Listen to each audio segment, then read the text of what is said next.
Hello everyone, welcome back to another video. In this video, I'll talk about very important topic. What is language? तो आज इस video में हम बात करेंगे कि लैंग्वेज क्या होती है और एक लैंग्वेज सीखने के लिए, कोई भी नई लैंग्वेज सीखने के लिए उसके क्या पैरामीटर्स होते हैं. That how can we learn any foreign language in a better way. तो अगर आप नए हैं तो प्लीज़ इस चैनल को सब्सक्राइब कर लें and hit the bell icon so that you could receive notifications of my new videos. तो सबसे पहले बात करते हैं कि लैंग्वेज क्या होती है. Language is a tool we use to communicate. एक ऐसा टूल है हम कम्युनिकेट करने के लिए यूज़ करते हैं. अब अगर लैंग्वेज की स्किल्स की बात करें तो कोई भी लैंग्वेज है उसकी 4 स्किल्स होती हैं. LSRW, listening, speaking, reading and writing. ये 4 स्किल्स होती हैं किसी भी लैंग्वेज की. लेकिन अगर हम किसी सेकंड लैंग्वेज की बात करते हैं, जैसे हमारे लिए इंग्लिश जो है वो सेकंड लैंग्वेज है, हमारी जो फर्स्ट लैंग्वेज है वो जैसे पंजाबी है, उर्दू है या कोई भी जो मदर टंग होती है वो फर्स्ट लैंग्वेज होती है. तो जब हम कोई भी सेकंड लैंग्वेज सीखते हैं तो उसके अंदर एक तो ये 4 स्किल्स हो गई LSRW और उसके साथ 2 सब स्किल्स होती हैं जिसके अंदर ग्रामर होती है और वोकैबुलरी होती है. क्योंकि जब बच्चा स्कूल जाना स्टार्ट करता है तो इन द बिगिनिंग ही learns words means vocabulary and later on simple structures, phrases, clauses, then sentences. तो इस तरह करके जब ये 2 सब स्किल्स जो होती हैं ये अच्छे तरीके से बच्चा इस पे अबूर हासिल कर लेता है तो उसके बाद फिर बाकी 4 स्किल्स आ जाती हैं. अब जो बाकी 4 स्किल्स हैं उन पे प्रैक्टिस जो होती है वो स्टार्ट हो जाती है. और ये जो चारों स्किल्स हैं लिसनिंग, स्पीकिंग, रीडिंग, राइटिंग, ये इंटीग्रेटेड स्किल्स हैं. अगर एक रीडिंग हो रही है तो उसके साथ साथ आपकी राइटिंग भी इम्प्रूव होगी. अगर आप लिसनिंग कर रहे हैं तो आपकी स्पीकिंग इम्प्रूव होगी. तो ये 4 स्किल जो होती हैं वो इंटीग्रेटेड होती हैं.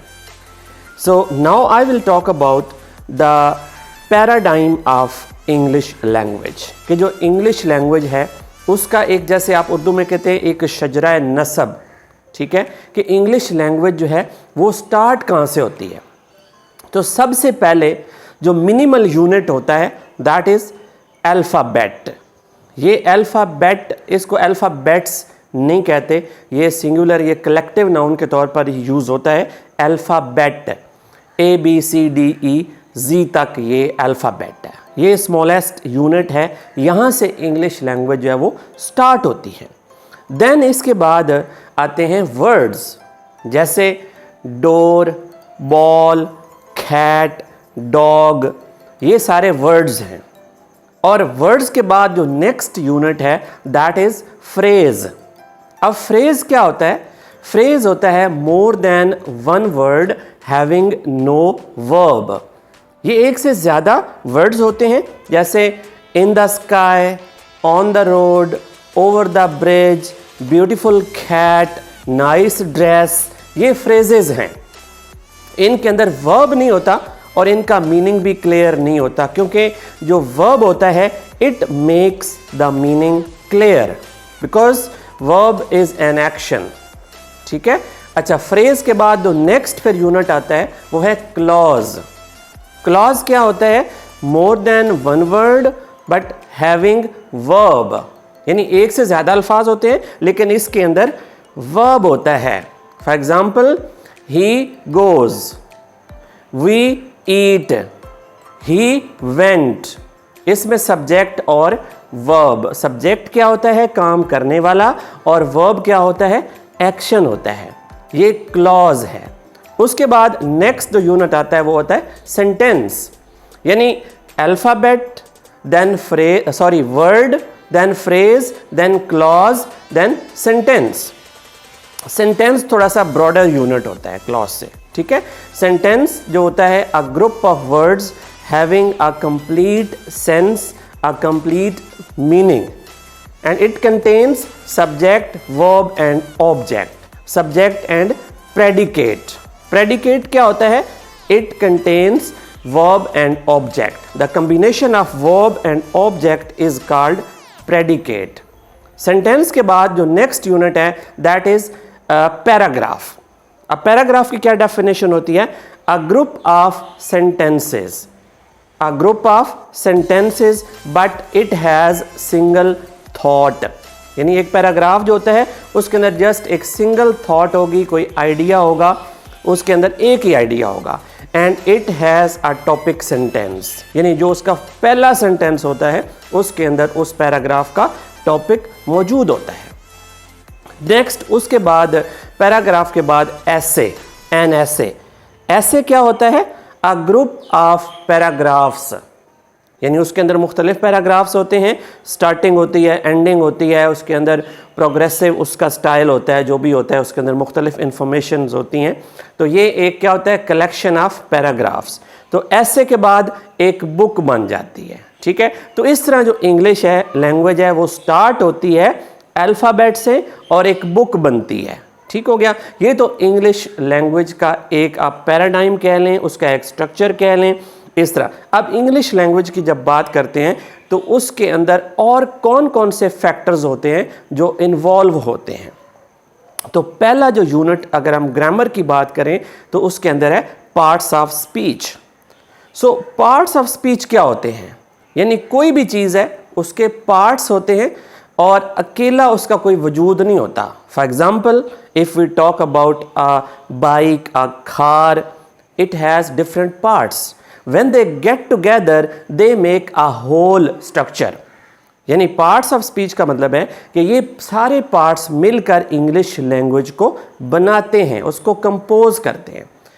सो अगर मज़ीद लेसन आगे जाने से पहले मैं आपसे रिक्वेस्ट करूंगा कि अगर आप इस चैनल पर नए हैं तो प्लीज़ सब्सक्राइब कर दें और लेसन को लाइक लाजमी करें सो that you could receive my upcoming lessons and videos. तो पार्ट्स ऑफ स्पीच जो होते हैं उसमें वो noun, pronoun, verb, adverb, adjective, preposition, conjunction, articles. Articles उसमें वैसे एक डिटर्मिनर्स हैं, सेपरेटली उनको लिया जाता है, लेकिन पार्ट्स ऑफ स्पीच के अंदर ही आते हैं। ये मिलकर एक इंग्लिश लैंग्वेज को तरतीब देते हैं, इससे इंग्लिश लैंग्वेज बनती है, उसके अंदर ये सारे यूज़ होते हैं। तो इस तरह एक लैंग्वेज है वो जनरेट होती है। तो इंग्लिश लैंग्वेज को सीखने का सबसे जो बेहतर तरीका है, जैसा कि हम हैं, we are non native speakers, तो हमारे यहाँ ग्रामर ट्रांसलेशन मेथड यूज़ होता है जिसको GTM भी बोलते हैं। स्कूलों के अंदर ट्रांसलेशन करवाई जाती है, ट्रांसलेशन। इससे एक ट्रांसलेशन की हैबिट बन जाती है। तो जब भी हम कोई इंग्लिश बोलने की कोशिश करते हैं तो we translate in our head from our native language to target language. For example, if we want to speak English, first we translate it in our head from our mother tongue to target language, then we speak. So this process takes much time to speak. तो अगर हम fluent होना चाहते हैं तो we need to break this habit and we have to switch on thinking in English.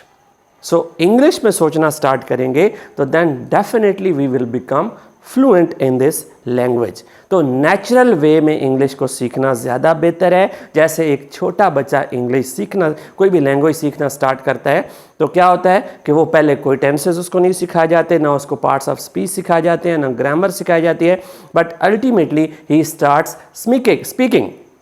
In the beginning, he speaks broken words, then later on he improves, and then ultimately he starts speaking fluently a complete sentence, sentence having a complete meaning. तो इसी तरह अगर हम English language को सीखना चाहते हैं तो उसमें भी हमें इसी तरह करना होगा। हमें इनपुट लेनी होगी, ज़्यादा से ज़्यादा इनपुट का मतलब है लिसनिंग, रीडिंग, तो ये इनपुट है और उसको हम ज़्यादा से ज़्यादा कंज्यूम करेंगे इंग्लिश को, तो then ultimately we will become fluent and will be speaking English effortlessly and fluently. So this was all about today's lesson, you may say all about today's video. So if you want to learn more about English language skill on this channel, Learn English with Iqbal, So on this channel, there are different playlists containing English grammar skills, parts of speech, tenses, vocabulary, how to become fluent in English speaking skill. There are also certain motivational lectures on this channel.